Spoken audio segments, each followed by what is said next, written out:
and today we will be talking about rising author Zora Hurston. We bring attention to a disclaimer regarding her biography. Zora Hurston would lie to people about her age to appear younger and change her biography constantly. With that out of the way, let's get started. She was born in Nottasulga, Alabama on January 7th, 1891, although she lied to everyone claiming she was born in 1901 to seem younger. Her family eventually relocated to Eatonville, Florida in 1894. From 1917 to 1925, she worked hard to graduate from Howard University and Barnard College to earn her associate's and bachelor's degree in anthropology. Shortly after her education in 1934 to 1939, she wrote three of her most popular works. She also established a school of dramatic arts at Bethune-Cookman College. Sadly, she passed away from heart disease on January 28, 1960. Hurston dedicated her life to studying and promoting Black culture. She broke literary norms by focusing on the experience of Black women and not the oppression. Many of her works reflect her childhood and are set in Eatonville, Florida. She often collaborated with other writers such as Langston Hughes and Countee Cullen and joined the Black cultural renaissance. Because she never received compensation for her work, she fell victim to debt and poverty. She scrambled to make money in any way she could after none of her works would be published. Sadly, she was accused of molesting a 10-year-old boy from his mother, even though she was in Honduras at the time. This led her to fall into a series of depression when the story was shared through her community, even after the charges were acquitted. After her death, her manuscripts were almost burnt in a fire, but they were rescued just in time. She was buried in an unmarked grave for 13 years until Alice Walker placed a gravestone on it. She was remarked for being one of the best writers of the 20th century after her passing. That brings me to Lizzie, who will go over Hurston's general criticisms during her life. Thank you, Lily.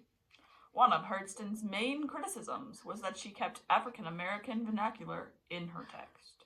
This caused an abundance of readers to complain that her novel was too difficult to understand and could not cater to the white audience. This caused her novels to be censored by the white-dominated publishing companies and ultimately harmed her profit. As that was not enough, she was also criticized by other Black writers for not portraying the correct experience for African Americans. One of her biggest critiques was author Richard Wright. I have reports that I have found a tweet on one of his biggest criticisms. It reads, "So apparently, Zora Hurston thinks African Americans should ignore the systematic oppression and focus solely on their folk culture? Who cares about addressing real issues when we can paint a rosy picture of a culture that's constantly under attack? Talk about being out of touch with reality. Wow, that's a lot to take in. But because she grew up in Eatonville, where African Americans faced less oppression than the typical South, she chose to write her characters as autonomous beings, proud of their folk culture. One of the books she attempted to cater to the white audience, Seraph on the Swanee. But we'll get back to that later. Let's take it to Jenna to go over many short stories of hers. Thank you. Let's start with one of her most popular stories, Spunk. The short story Spunk takes place in the rural South Village in the early 1900s. We are introduced to the main character Spunk as he walks with Lena past the local general store where many men go together. As the two carry on with their day, Joe Canty also stops by the store, where he is confronted by the men, including Elijah Mosley and Walter Thomas. Elijah eggs Joe on about the rumors and talks of his wife, Lena, cheating on him with Spunk. Because Joe has a more timid personality, it takes some convincing between him and Elijah to go and confront Spunk about the affair. Joe finds Spunk and goes to attack him with a razor blade from behind. However, Spunk does not like his masculinity being challenged and uses his pistol to shoot and kill Joe instead. The men at the store heard the gunshot and thought that they would be celebrating Joe's victory until they came across Spunk and Lena linking arms while passing the store.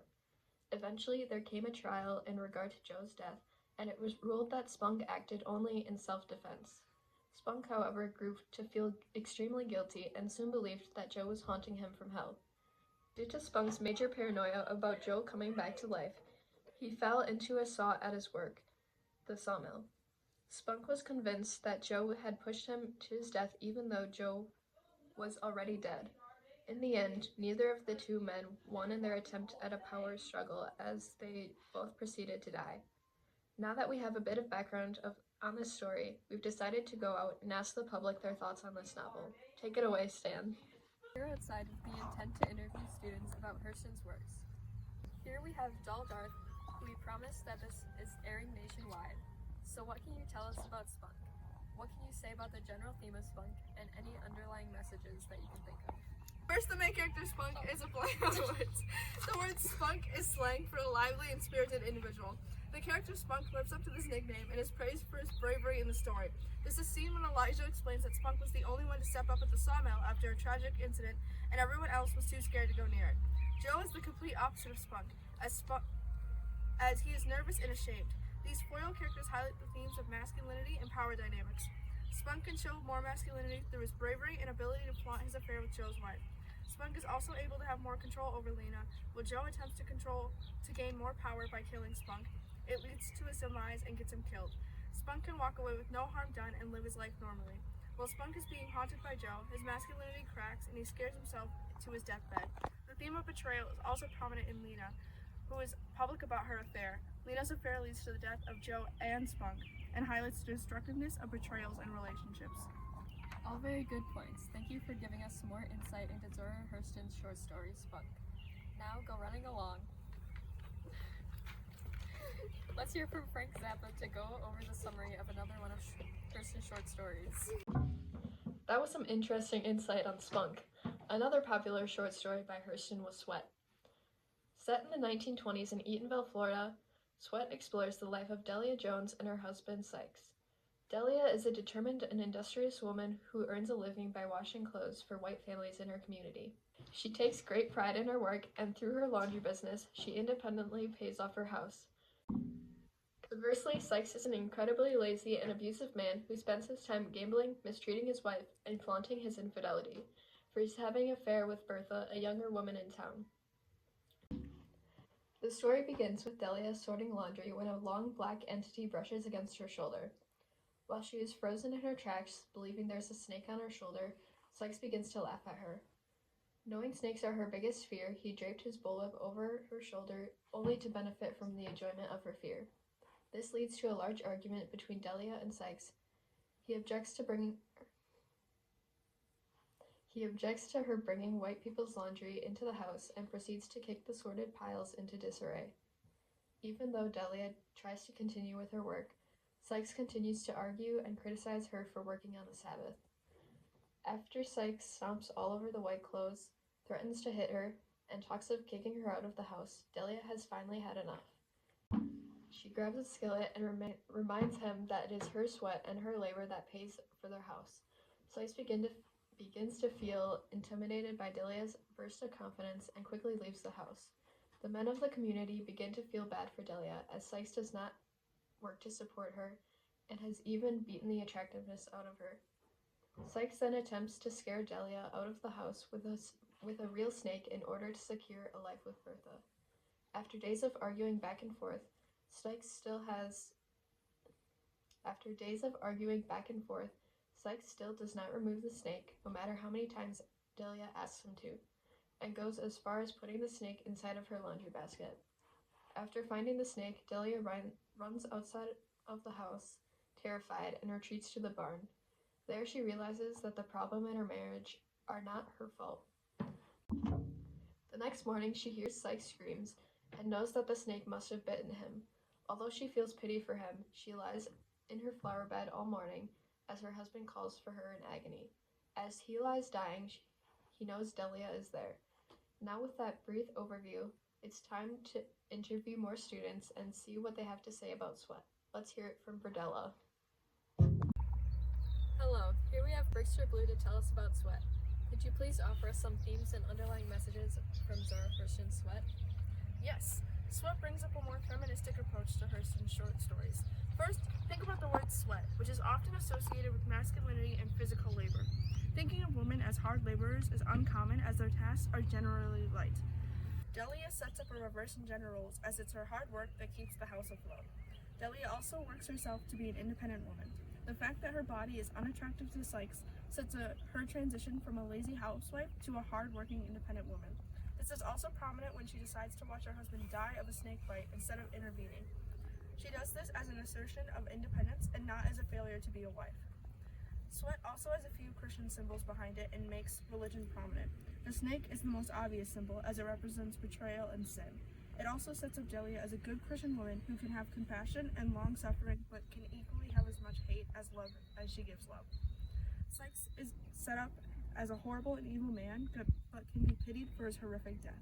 Overall, Hurston's short story Sweat is one of her most popular works and highlights the folklore and superstition of African Americans during her lifetime.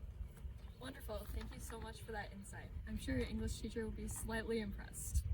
Sadly, her short stories do no justice to the feministic ideas she proposed. To get more of an idea of Hurston's writings, let's learn about one of her most popular novels, Their Eyes Were Watching God. Let's explore this novel with a summary.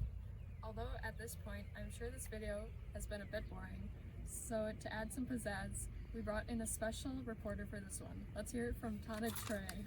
Yo, it's Tonic Trey coming at you. So you can get your learning on, and I'm going to be rapping for you today. 5, 6, 7, 8. Their Eyes Are Watching God is the first novel that we read. I'm going to tell you all about it so it gets stuck in your head. Jane Crawford is the first woman that we talk about, and we talk about her a lot because she goes to self-discovery and she's the least common person that you'll ever meet. Now, don't get me wrong, this is Russell 1930s. More specifically, Eatonville, or adopt. Filled with depression and women without independence, and you cannot overlook the insanely nosy town people. All that being said, Janine was a bit of a mess. She was left by her mother after a white teacher was mean to her, and raised by her grandma who just used to be a slave. And we chug along. Her grandma's favorite hobby was husband hunting, but not for her. Oh no, it was for Janine. She moved on very quickly and found this guy named Logan Kay. But newsflash, dude, she didn't want to be the Bachelorette, bruh. She didn't want to be protected, but could not protect herself. It was a real big dilemma, so she just came flaunting home. But look who we have here, a sexy farmer boy named Joe. She flirts with him all day long and thinky, wiki, wow. Next thing you know, they run off to get married. So, go into the chapel and we're gonna get married. 20-some years later, Joe's the biggest mayor and landlord in the town. He speaks for Janine and makes her the perfect wife. But she has had enough and makes her opinions to be known. She tells everyone Joe left her and is big and bad, and oh no, Joe gets very angry, as the fragile men they do. He beats the bleep out of Janine so the town people know the truth. So as the compassionately woman Janine has grown up to be, she visits her silly, sicky Jojo in the hospital, whoop whoop. But oh my goodness, we were wrong. She's just yelling at the douche. He must have been just so hurt he retreated from the earth. Or maybe he was actually sick. Janine is super happy and is finally her own person. She loves her new independence and get over all this freedom. My mustache, y'all. What do you know? She can't resist this guy named T. And 9 months later, what do you know? She's not having a baby. She's getting married. Go into chapel and we're gone. But why would we let this girl go equal? God made things like hurricanes. Soon enough, they had to flee or blah, blah, blah, her and she'd be. While embodying their tractor G, the dog bites her tea. Next thing you know, he gets rabies and goes crazy and thinks she's cheating on him and then pulls a gun and then starts shooting the gun and then almost kills her and then they both get scared. Then Janine shoots him in self-defense and then he's falling to his death and then he bites her like a vampire and she has to pry her from his skin and she drops down and down he goes at the end. Not really, Janine gets put on trial for murdering him. Go into the courthouse and we're hoping she gets found not guilty. Go into the courthouse and we're surrounded by an all-white jury. Yippee, Janine can walk up free and gets to live to see the trees. She goes back to Eatonville where people think she stole all her money. So free, Janie recasts her friend and finally feels at peace. So yay her independence, that's the end. So now that you heard all about Their Eyes Are Watching God from your favorite rapper Tonic Trey, let's get on to the literary analysis with Capri Kiwi. That was a wonderful summary. Moving on, the novel follows Janie, who is going through a journey of self-empowerment and independence. She explores gender roles, societal expectations of her, and tries to find her desires through her 3 marriages. There is also prominent symbolism throughout the text relating to this theme. One example is the pear tree, which represents a blossoming love within Janie. Janie is also seen looking into the horizon in Chapter 3, which is a symbol of her dreams for a better future. Hurston also ties Janie's story into themes of race and gender, as her experiences are determined by both. It highlights the struggles Black women faced in the 20th century, trying to assert their voices but being double marginalized. The story also highlights the importance of community within African American culture, as Janie struggles to navigate through her own community. Finally, storytelling and oral traditions run prominent in African American cultures, and Hurston shows this by the decision to have Janie retelling the story to Phoebe. Let's dive deep into the literary criticisms. Like all stories, there are many criticisms. For a bit of background, Hurston wrote this novel in a hasty 7 weeks. Because of this time frame, she regrets it greatly and wishes she could have written it again. The novel stemmed after a failed relationship with a man who wanted her to give up on her dreams to be with him. This in turn resulted in an unedited piece that could have ended differently with more time. Actual reviews of this novel stated that it felt hurried and clumsily handled at times. As stated before, Richard Wright was one of her biggest critiques and wrote the hardest review of this piece. He stated that Miss Hurston seems to have no desire whatever to move in the direction of serious fiction. Her dialogue manages to catch the psychological movements of the Negro folk, mined in their pure simplicity, but that's as far as it goes. She voluntarily continues in the novel the tradition which was forced upon Negro in the theater, that is, a minstrel technique that makes white folks laugh. The sensory sweep of her novel carries no theme, no message, no thought. In the main, her novel is not addressed to African Americans, but to a white audience whose chauvinistic taste she knows how to satisfy. She exploits the phrase of Negro life, which is quaint, the phase which evokes a piteous smile on the lips of the superior race. He acknowledged that Hurston had an excellent writing skill, but a lack of depth in her characters. He believed that she oversimplified African Americans in a way that appealed to a white audience instead of African Americans. Even Hurston's mentor, Alice Locke, agreed her characters were oversimplified. Because of this oversimplification, the general consensus was that she inherently portrayed Black stereotypes created by whites. A lot of these harsh reviews overshadowed mainstream reviews about this piece and led to the failure of getting it acknowledged at this time. With that, let us talk about the second novel we will go over, Seraph on the Sewanee. We brought back our special guest to go over the last summary. Let's hear it from Tonic Trey. Yo, it is Tonic Trey coming back at you to take you through another novel today. So I hope you're ready to hear about some awesome books. Because that's what I do here. It's Tonic Trey the Rapper. 5, 6, 7, 8, strap in kids, it's getting real. Seraph on the Swanee is about to flood your ears.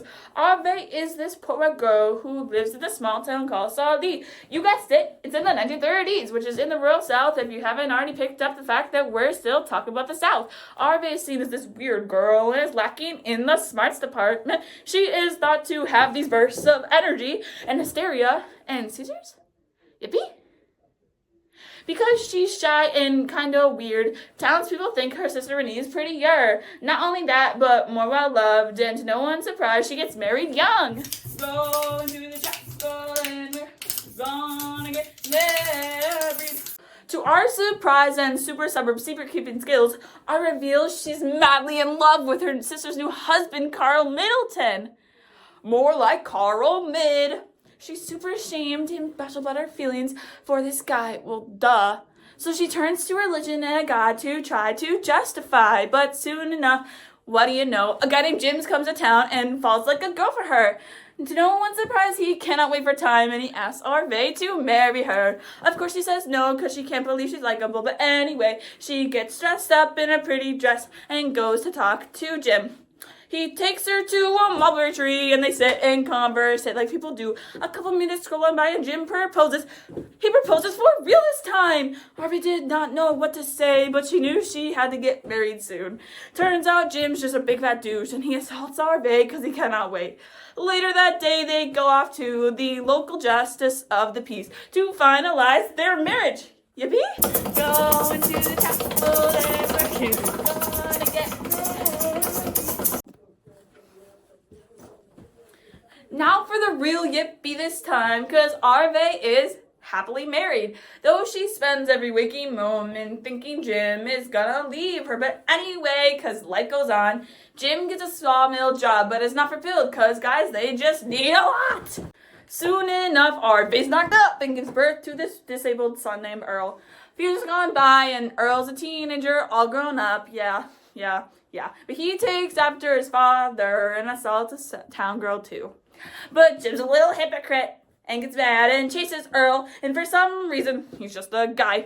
Jim pulls a gun out of his pocket. Earl was not the lucky one, and he was shot and dies.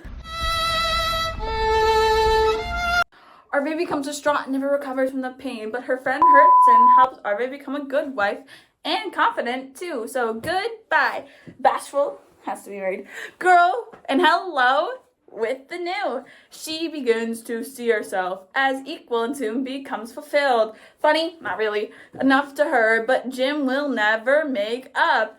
They live two totally separate lives, but they stay with each other because marriage.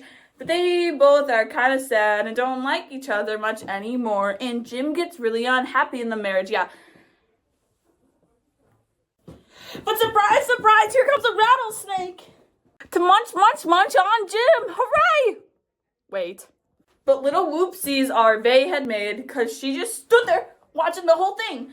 She was sad, not really, but she does remember that she doesn't like him. But Jim was very angry because Arve didn't love him. But life goes on and people grow, like Arve, because she's no longer constantly thinking that Jim would leave her, and she's gained some self-respect and confidence, girl. They become even more wealthy, hooray, and their town people become so jealous. Happily ever after? The novel follows the main character, Arve, who is on a quest for her identity and self-discovery. She attempts to find her desires while also balancing the heavy societal expectations set on her for being a woman. Furthermore, Arve's marriage offers an exploration of gender roles. Jim, Arve's husband, is a dominant and insensitive personality that clashes with Arve's. Jim is the standard role a Southern man in the 20th century would have. Arve is the opposite of Jim with a submissive and self-doubting personality. Their relationship shows the harsh reality that women face to assert their independence in society. The novel also uses prominent symbolism throughout the text. First, the most obvious symbol is the seraph in the title. The seraph represents purity, the ideal notions of love, and divine presence. For Arve, this represents her longing for a fulfilling lifestyle and the unattainable ideals she wants for marriage. The Swanee River is also a prominent symbol. It is constantly present and represents the flow of life and passage of time. This is seen through Arve, who is in a constrained environment with the possibility of growth and renewal. Their clothing and appearance are also symbolic. Arve's attire in the story changes from plain and simple clothing to more elaborate and confident choices.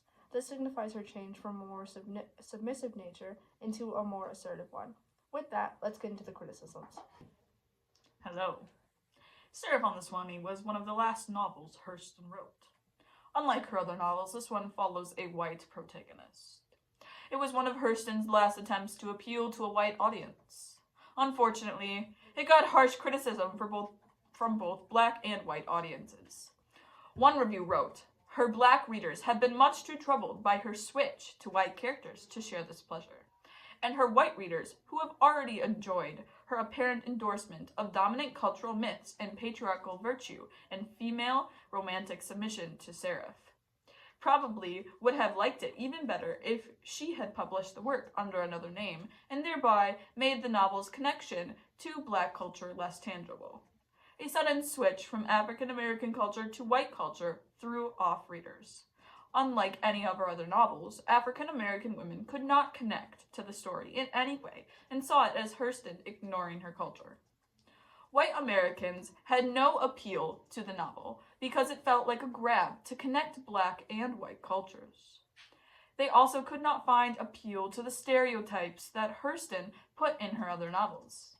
Another review stated that her failure to criticize white oppression in the 1940s suggested that she had alienated herself politically and socially, while white readers who would buy her books. Seraph on the Swanee did nothing to challenge those assumptions. For years, the novel was read as Hurston's contribution to assimilation aesthetic and evidence of her lack of regard for Black life and culture.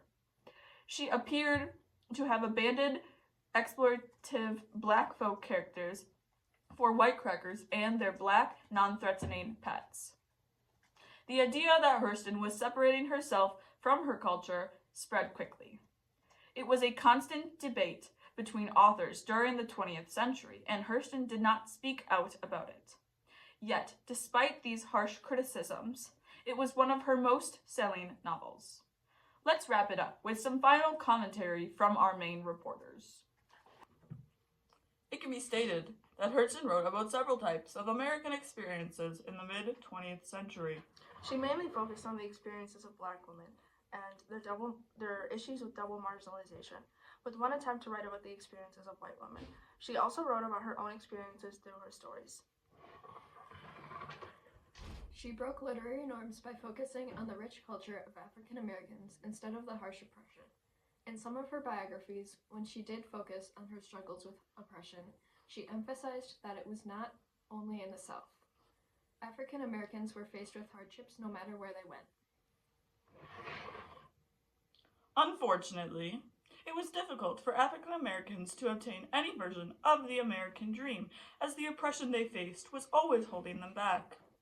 For Black women, it was almost impossible. Hurston shows this in none of her books having a perfect ending. Although her characters may gain independence from their marriages, they are still a part of a marginalized group. Hurston herself was never able to achieve the American dream. She constantly had to fight for her spot in the literary world and faced constant backlash. As previously stated, she died with no money left to her name and without any recognition for her work until years later. With that, this video comes to an end. Thank you for watching the news, and we hope to see you again. Peace out!